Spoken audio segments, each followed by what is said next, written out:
Hey everybody, it's Jason Blaha here, and now that I've been filming a bunch of bench press footage again since I started benching this week, and I'm doing a series on building the bench press and rebuilding the bench press, one of the things that I have to point out to people is the lack of tightness people have on the bench press is one of the big causes why people have injuries, one of the big reasons that people struggle to pause bench.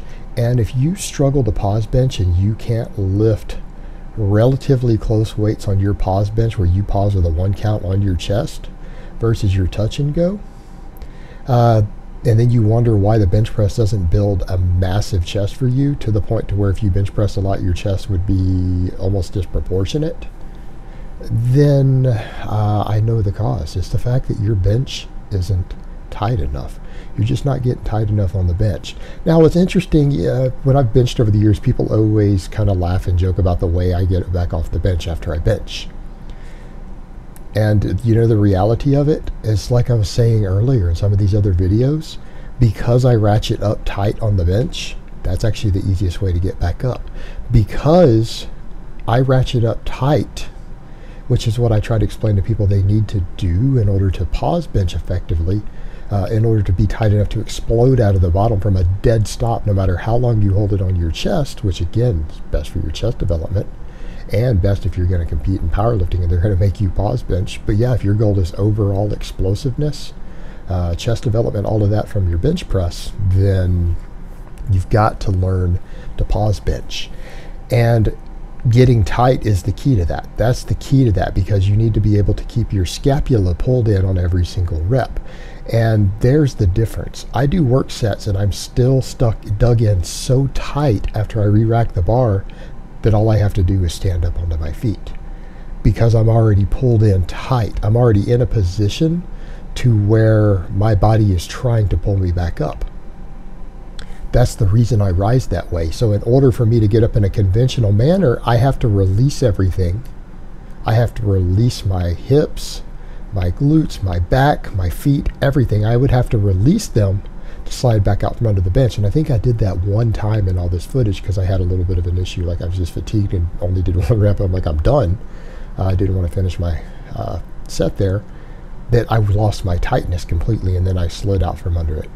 But normally that's the way I stand up because I'm already tight. And if you lose tightness on any rep, you won't be able to do what I just did.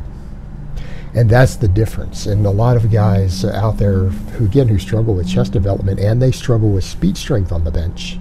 They struggle with speed, exploding the weight from a dead stop. It's because they're too loose, or they lose tightness on reps. They go to their lockout, their scapula come apart.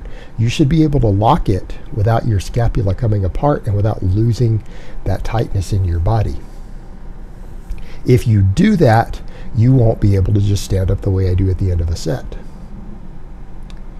So that's kind of one of the things I would tell people. If you can't do what I do at the end of that set, you're probably loose on your bench press. Now watch the way that I set up. You guys see that I get under the bar and I set my feet in. Now even if I do flat-footed, I still do that same motion. It's just not as pronounced. You'll get some of them where it depends on how Brittany gets the angle of the camera, where you guys will see at some point in here where my feet are set in, and it doesn't matter. I've got a lot of old bench press footage up when I was peaking for meets 3 years ago, 4 years ago, so that you guys can clearly see what I'm doing with my feet. But you don't have to do exactly what I do with your feet. That's not important. There's more than one foot style of bench press. But the point is that you have to pull yourself in. You have to pull yourself in tight. Once you're in, your feet should be locked in. You see people who dance their feet on the bench press, they're not locked in.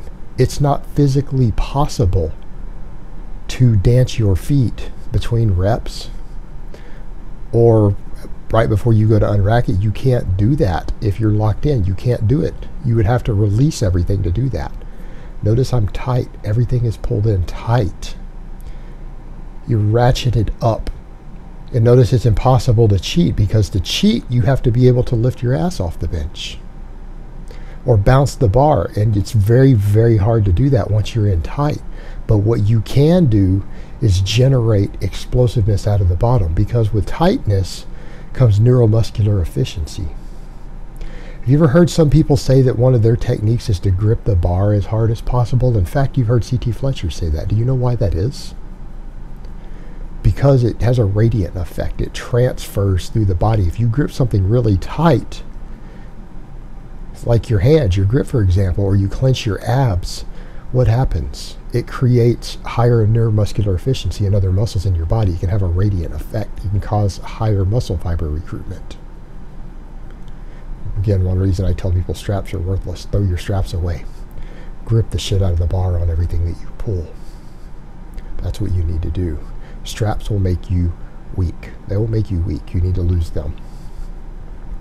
By ratcheting in tight, even on my warm-ups, you guys notice I set up on the warm-ups the same way. Why would you ever warm up differently than your normal exercise?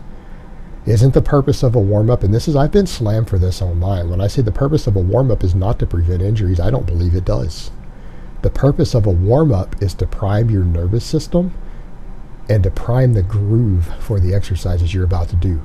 You are preparing your nervous system for the bar path, the motor patterns, and to basically warm up your nervous system to start recruiting motor units.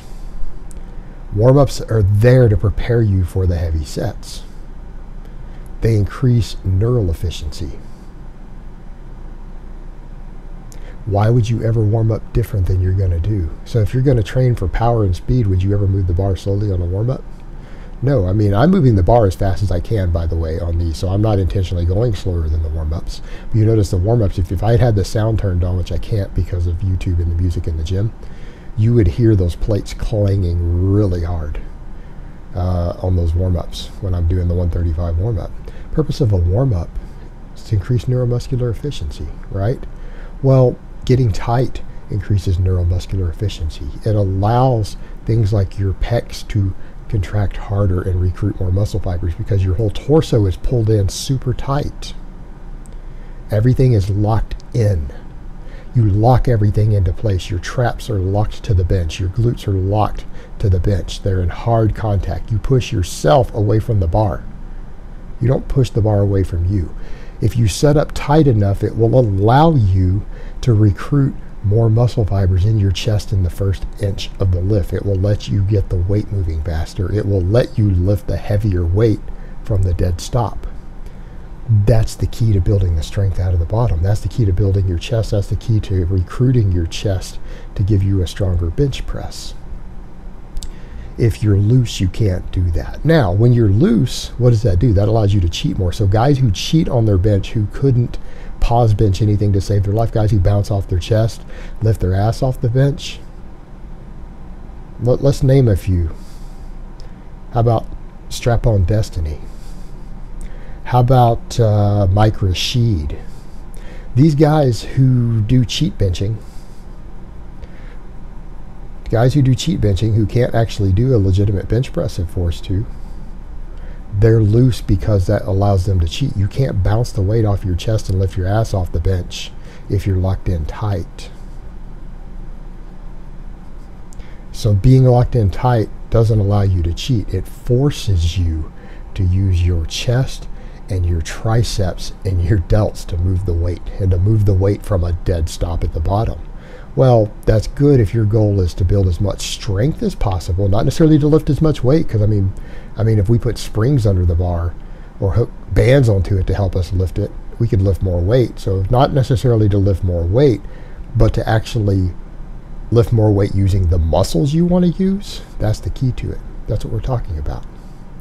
Now you guys can see my foot position there on that one because she's got my feet. But that's the whole point. That's what we're trying to do. We're trying to utilize the primary movers to explode the weight. We need them to recruit harder and faster, and you have to be tight to do that. And if you can't rise off the bench the way that I'm doing it, then you probably are either not tight enough at the very start, or you are not maintaining your tightness on the bench. And that's essential if you want to do those things. Now, for the guys who are chasing muscle mass, doesn't the same rule apply? If I can get you to recruit more muscle fibers in your chest on the bench press, if we can increase your muscle fiber recruitment 20% or 25% in your pectorals on the bench press, What does that do for their size? Doesn't more muscle fiber recruitment and utilization give you more muscle gains? Of course it does. That's how you stimulate muscle growth. So the same thing applies to guys who are like, I'm benching because I want a big chest and big triceps. Well, that's okay. There's nothing wrong with that. But getting tighter so that you can get more explosive at the bottom and use your chest to get the weight moving faster, that will help you do that. So again, the question I ask is your bench tight enough? Alright guys, but that's really all I have to say on that today. I hope it's been informative, and I will talk to you guys next time.